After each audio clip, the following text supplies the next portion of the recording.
Okay, guys, so I've had a little time to think about the world chess situation. I have a little more nuanced thoughts than I did last week. So we're going to talk about that. I actually got a really thoughtful response from the CMO of Algorand, Mark Vandelenberg. I'm sure I mispronounced that name.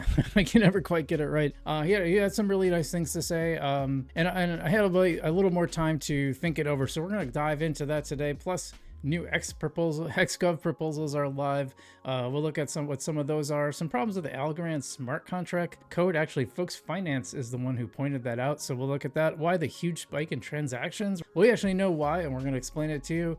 And X402 integration is live for Algorand, and we'll tell you why you should care about that. But the biggest thing is I'm going to talk a little bit about the world chess situation. So if you like this stuff, if you like our Algorand news and our commentary, and our experiments, please hit that like and subscribe button. As I always say, you don't have to smash it. You can actually just press it gently, and it works just fine that way too. Just a reminder that we are brought to you by Haystack, the trading app on Algorand. One of the easiest ways to do this on Algorand, right on your mobile phone. It's mobile first. We love that in the crypto world, so check that out. Haystack, you can find that in the description below. And we're brought to you by Marcus Aurelius. Marcus is the meme coin and NFT project on the Algorand blockchain, bringing the world of stoicism to the masses, bringing it to the blockchain. I love it. I love the ethos behind it.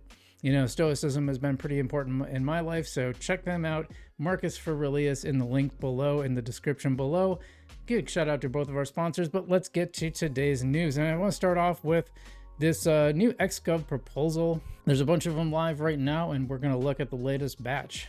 And this is right from the Algorand Foundation. Calling all XGovs, there are multiple active proposals live on the XGov portal. 4 proposals are currently open for voting, with 5 more in discussion. Check out the XGov portal below to explore and vote for those building the future on Algorand. And one is a Teal Visual Studio Code extension. It's kind of neat. ASA Stats Permission app, a Funks Ultimate Node Controller. That's interesting. And Algorand Foundation Wallet Watcher Twitter account. It sounds great. Do we need funding for that? I don't. Maybe there's probably like a bot integration or something that's going on there. So very interesting. BubUp Pay, send ASAs to anyone with a claim link. Use Wallet as an open source wallet integration for library. Algonodes rewards. Cool stats for your Algorand staking rewards. Algocraft IDE online playground for Algorand smart contracts. Sounds pretty useful. Algorand decentralization dashboard. Kind of interesting. So some very interesting ideas. I think that'll be fun to see how those play out. Like I said, the top 4 here that I mentioned are live for voting right now, so you can go do that. But let's get to our next news item. And we got some problems that were identified with the Algorand smart contract. It was actually Folks Finance that discovered this. Let's dive in a little deeper. Algorand developers account pointed this out. Folks Finance reported an issue with a potential code vulnerability when using Algorand Python to write a smart contract on the Algorand blockchain. The Algorand engineering team identified 2 issues and promptly fixed our tools to address them. Well, that's nice. There's currently no known impact on the ecosystem as a result of either issue. However, developers should review their code and communicate with users about any potential impact on their individual projects. Yeah, so definitely if you're a developer, you might want to do that. For most people, you can be rest assured that the development team already got on it, already fixed it, and it's good to go. So there was a huge spike in transactions, and a lot of people were like, what is going on with this? We actually got to the bottom of it. So why don't we just dive in and find out what happened here? And first off, this is from Algorand France.algo.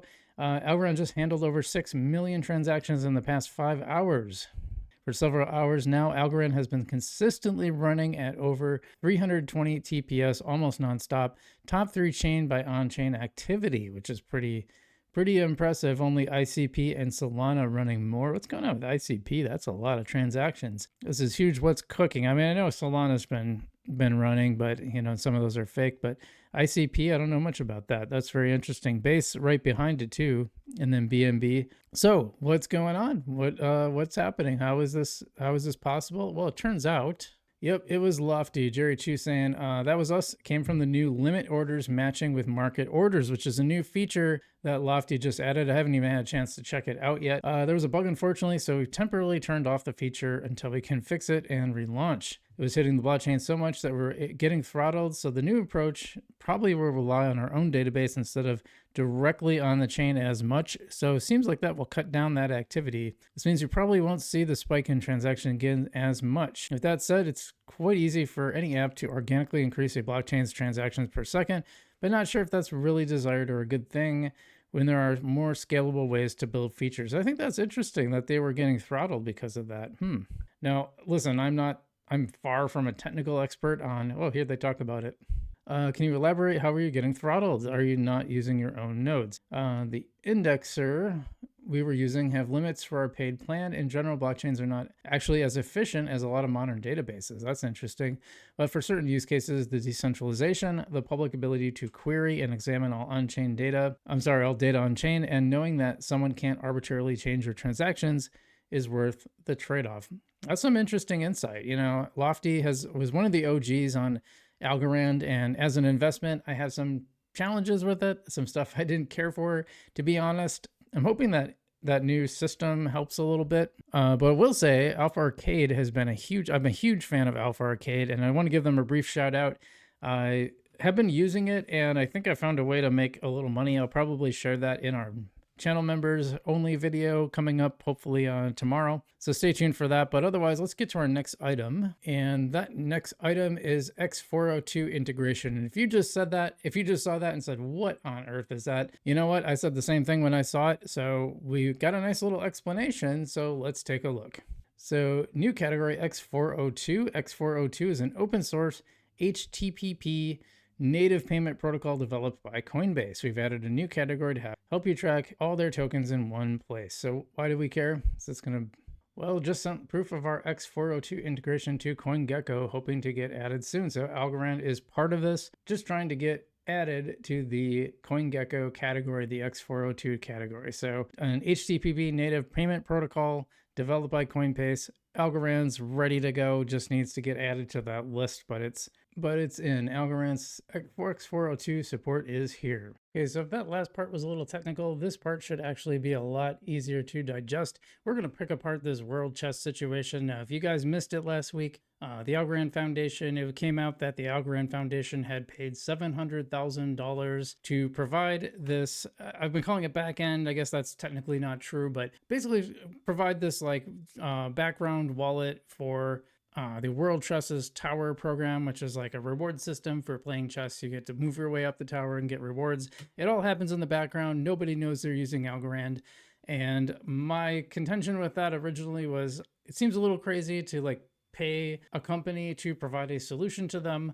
The Algorand argues that this is like a test case where they can try this out and they get something valuable because they get a use case that they can point to. It still seems a little bit much to me, but I had some bigger problems with this, and this was something I was thinking about over the weekend, and I actually got a very thoughtful response from Mark, the CMO of Algorand.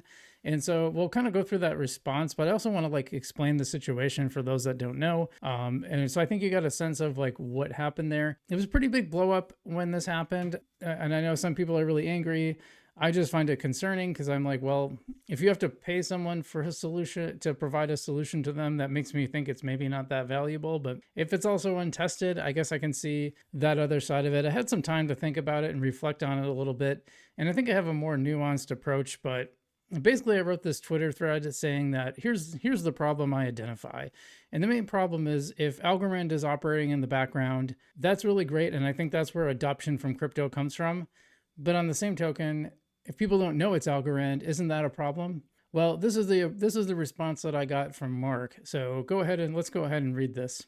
Mark said, you make some good points here, I believe, and thanks, I appreciate that. I believe that the mainstream blockchain adoption will go through multiple phases. In the first phase, it's really important we abstract away all complexities and deliver a super smooth Web 2-like interface to users, and I absolutely agree with that. This can be accomplished with custodial wallets. The user doesn't have to worry about private keys, exactly. The result is a product like the Tower built with Intermezzo, Algorand's custodial wallet solution.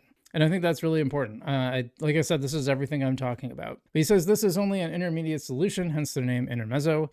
We very much believe in the promise of full self-custody, but traditional crypto wallets cannot offer the same smooth Web 2-like experience that users demand. This is why we are building Roka, a complete rethink of the crypto wallet architecture with a user-first approach. Private key recovery with DREC.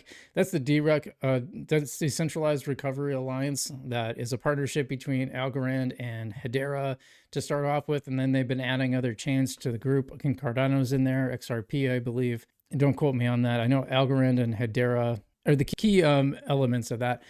Fee abstraction, identity-based, etc. So the vision is what we launched is when we launched Roka, which is the Universal Chess Passport with World Chess. Users will be able to transfer their loyalty points to Roka and gain full control ownership over them. Who knows, they might be able to trade with them in DeFi, send them to a friend, or even exchange them for fractional ownership shares in World Chess.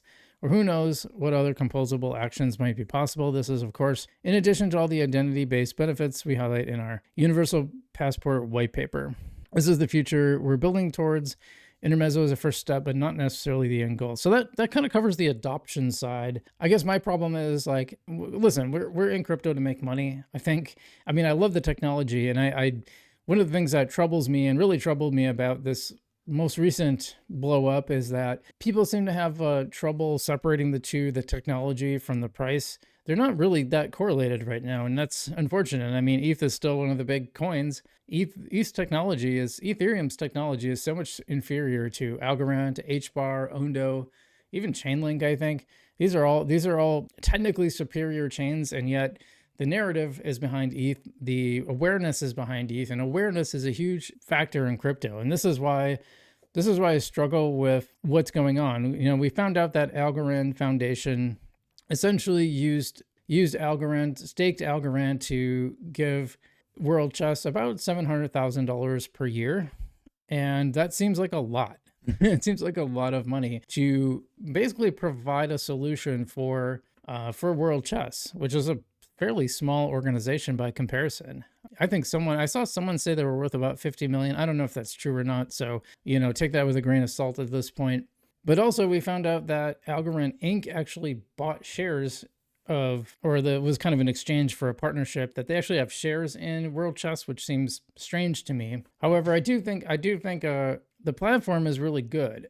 But the problem still becomes, well, if no one knows they're using Algorand, does Algorand as an investment vehicle, does that actually benefit? And that's still a challenge that I haven't really heard answered. I think it could be solved through marketing, which is kind of one of the things I mentioned, but that's the real challenge that Algorand's going to have going forward. If I believe in that vision, by the way, I think that's what ultimately a crypto adoption is going to look like. And if it means a lot of on-chain activity and a lot of liquidity, Algorand might benefit from that also. But at the end of the day, the narrative has to be there, the marketing has to be there, and so they're gonna have to shout this from the roofs. And I really do think Algorand should show up more when I play World Chess. When I should be absolutely aware that this was built by Algorand, even if I don't have to care about any of the tech behind it.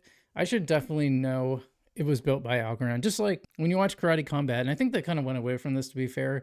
But when you watch Karate Combat, they would tell you, hey, these stats are powered by Hedera. These are all minted on Hedera. That's all I need. I don't have to know how it works. I don't care. I mean, most people, I'm putting myself in the mind of the consumer. Like, I don't care how it works. I just like, oh, Hedera's doing that. Cool. I heard it. Next time they see Hedera, they're like, oh, I heard of that. You know, it's just marketing. And I feel like that's great, but the marketing has to be there. And so they're going to have to do the yeoman's work to make sure that people know that they're using Algorand. So that's all I got to say about that. I hope everyone enjoyed today's show. I thought that was a good way to kind of cap off this World Chess stuff. We will have a live stream, hopefully with some folks in the Algorand community, to talk more about this situation and kind of the future. I want to kind of spin it forward to talk about, you know, what do we do going forward? What does that look like? What does that development look like? What does that benefit to Algorand overall in the future? So we'll kind of talk about some of that stuff. Could have some big hitters on, so keep an eye out for that. We'll probably do that Friday. Otherwise, I'm FrugalBC. I hope you're doing well out there, and I will see you in the future.